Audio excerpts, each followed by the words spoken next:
তাণ্ডব সিনেমা দেখে কেন আমরা বারবার চমকে উঠলাম, কেন মনে হচ্ছে এটা কি বাংলাদেশের সিনেমা, এর বিস্তারিত আলোচনা আপনাদের শোনার জন্য অনুরোধ করা হলো।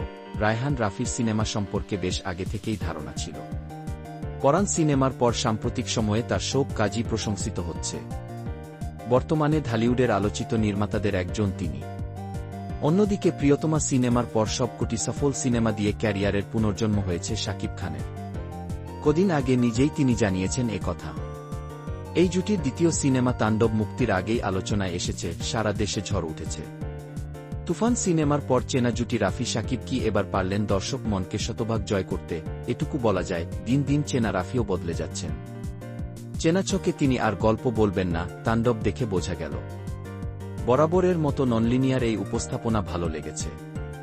এমন নতুনত্বই দরকার সিনেমা জগতে। তা না হলে তো আর বাংলাদেশের সিনেমা নিয়ে হঠাৎ কথা হতো না। যে উচ্চবিত্ত দর্শক ঢালিউডের মূলধারার সিনেমা নিয়ে এতদিন নাক সিটকিয়েছে, তারা এখন শোনে শাকিব রাফির সিনেমার টিকিট নেই। তাদের সিনেমা হলমুখী করার অবদান রাফিকেও দিতে হবে। ফেরা যাক সিনেমার সাবপ্লটে। স্বাধীন নামের একটি চরিত্র এক এক করে 22 বার ভাইবা দিয়েছেন, কিন্তু চাকরি হচ্ছে না। বিয়ের বাজারে প্রেমিকার পরিবার এমন ছেলের সঙ্গে বিয়ে দেবে না, স্বাভাবিক, এটা তো আর বলার অপেক্ষা রাখে না, নাকি বলছেন আপনারা? যাহোক, পাত্রীর পীড়াপিড়িতে পাত্র অবশেষে শেষ সুযোগ পায়, 2 মাসের মধ্যে চাকরি পেয়ে বিয়ে করবে। সিনেমার নায়ককে চাকরি খুঁজতে গ্রাম থেকে চলে আসতে হয় ঢাকায়। কিন্তু সেই চেনা হাহাকার, কোথাও কোনো চাকরি নেই। ঘটনাক্রমে পুলিশের হাতে ধরা পড়ে দেশের গুম হওয়া ব্যক্তিদের সঙ্গে জায়গা হয় নায়ক স্বাধীনের। এতটুকু পরে কি মনে হচ্ছে বন্ধুরা? আপনাদের গল্পের শুরুটা সবার একেবারেই খুবই চেনা মনে হচ্ছে। তাহলে সিনেমার নাম তাণ্ডব কেন হলো সেটাই শিখবেন, তাই তো? তাহলে চলুন বাকি অংশ আরও একটু মনোযোগ দিয়ে শোনার চেষ্টা করি। আর যারা আপনারা এখনও এই চ্যানেলটি সাবস্ক্রাইব করেন নাই, তারা আর দেরি না করে কষ্ট করে কুইক নিচের বেল বাটন টাচ করে সাবস্ক্রাইব করে ফেলুন।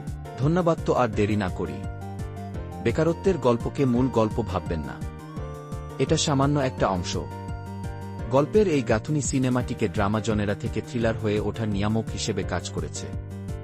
চেনা গল্প এগিয়ে যেতে থাকলে আর সাদাসিধে মনে হয় না। গল্পটি মনে করিয়ে দেয় দেশে ঘটে যাওয়া স্বৈরাচারী সরকারের কর্মকাণ্ডের কথা। সিনেমায় একে একে উঠে আসে বেকারত্ব, মানবাধিকার, গণমাধ্যম কর্মীদের স্বাধীনতা, অবাধ দুর্নীতি ও গোপন টর্চার সেলের মতো বিষয়গুলো। কিন্তু সিনেমায় স্বাধীন নামের চরিত্রে আছে শাকিব খান। তিনি এসবের ধার ধারেন না। নীতি আর আদর্শের কথা দিয়ে সাধারণ মানুষের মন জয় করলেও শেষ পর্যন্ত তিনি আদর্শকে ধারণ করেন না। জয়া আহসানের একটি সংলাপ এমন, আইনের সুশাসন প্রতিষ্ঠার কথা বলছেন, কিন্তু আপনি নিজেই আইন মানছেন না।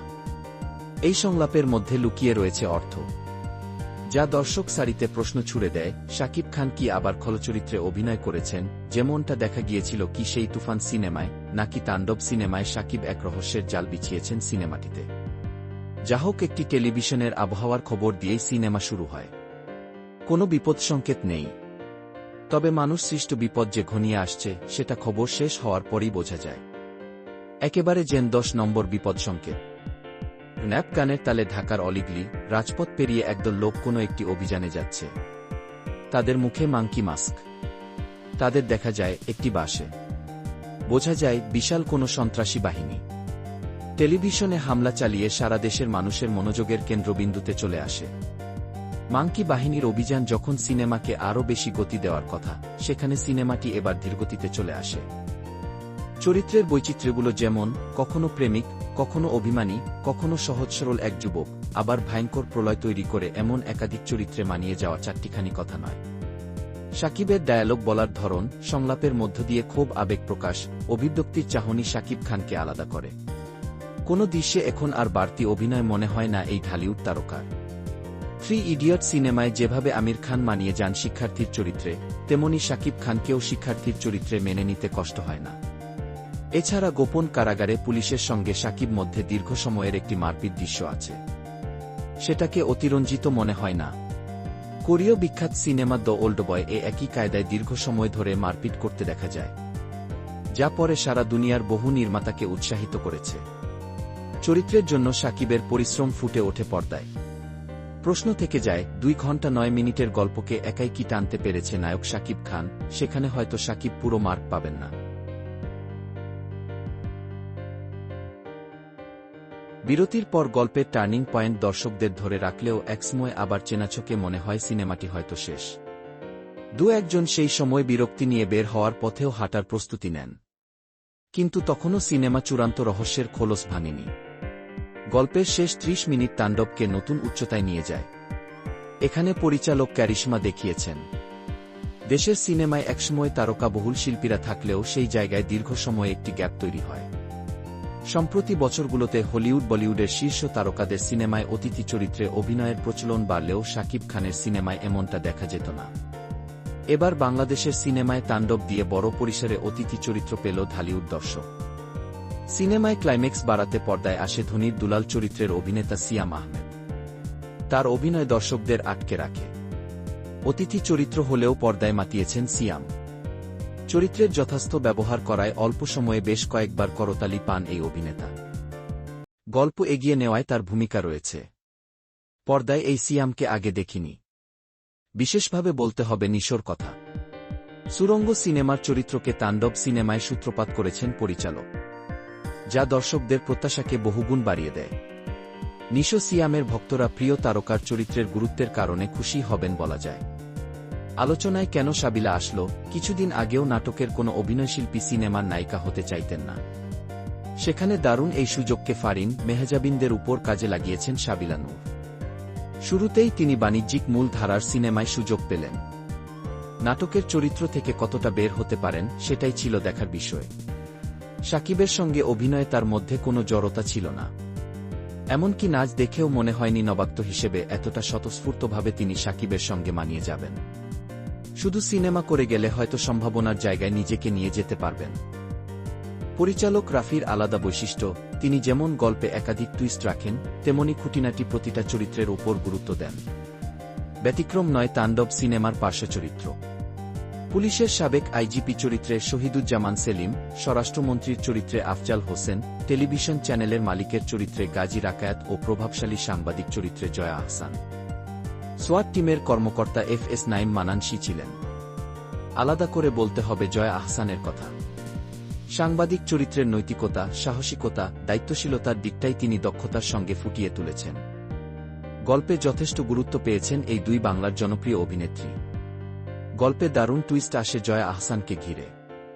সেই মুহূর্তগুলো আমাদের মানবাধিকারের প্রশ্নকে সামনে আনে। চরিত্রে দায়িত্বশীলতার পরিচয় দিয়েছেন এই অভিনেত্রী। মনে গেঁথে থাকবে তার সাবলীল অভিনয়। ভালো লেগেছে বিপদ দেখে জয়ার মাকে ফোন দিয়ে বলা, মা, একটা ফু দিয়ে দাও। দর্শক টানায় আলাদা ভূমিকা রাখবে এই চরিত্রটি।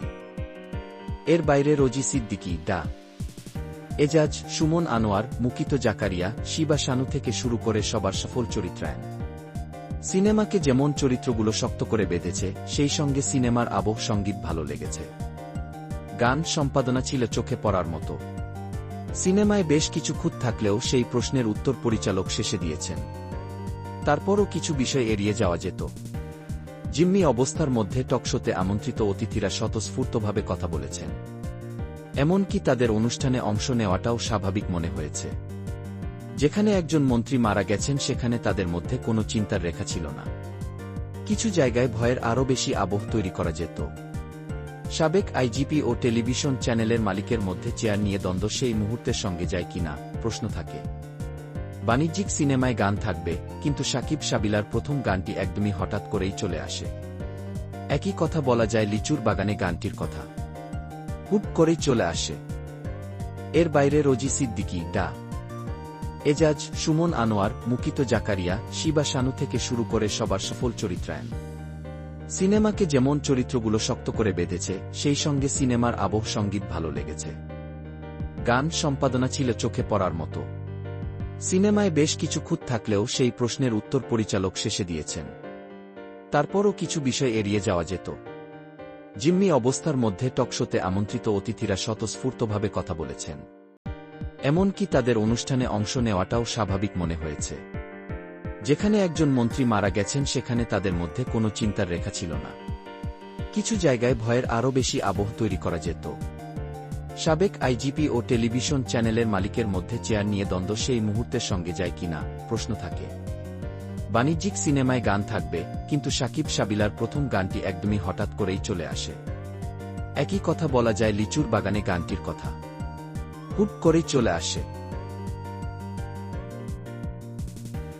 পর্দায় সাবিলার চরিত্রকে আরেকটু গুরুত্ব দিলে ভালো হতো।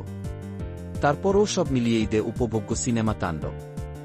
এজন্য রায়হান রাফি সবার আগে ধন্যবাদ পাবেন, কারণ তিনি আবারও প্রমাণ করলেন তার উপর আস্থা রাখা যায়। সিনেমায় স্বাধীনভাবে গল্প বলতে পেরেছেন পরিচালক। অন্যায়, অবিচার, দুর্বল শাসন ব্যবস্থার মতো বাস্তব বিষয়কে কাজে লাগিয়ে বঞ্চিত মানুষের ভাষা হয়ে প্রতিবাদ করেছেন রাফি। শেষে আভাস দিলেন হয়তো তাণ্ডব 2 আসছে। তাণ্ডব এর গল্প লিখেছেন রাফি নিজেই। রাফির সঙ্গে চিত্রনাট্য লিখেছেন আদনান আদিব খান, চিত্রগ্রহণ তাহসিন রহমান, প্রযোজনা করেছে SBF Alpha I Entertainment Limited. সহপ্রযোজনায় আছে ওটিটি প্ল্যাটফর্ম চরকি। সহযোগিতা করেছে দীপ্ত।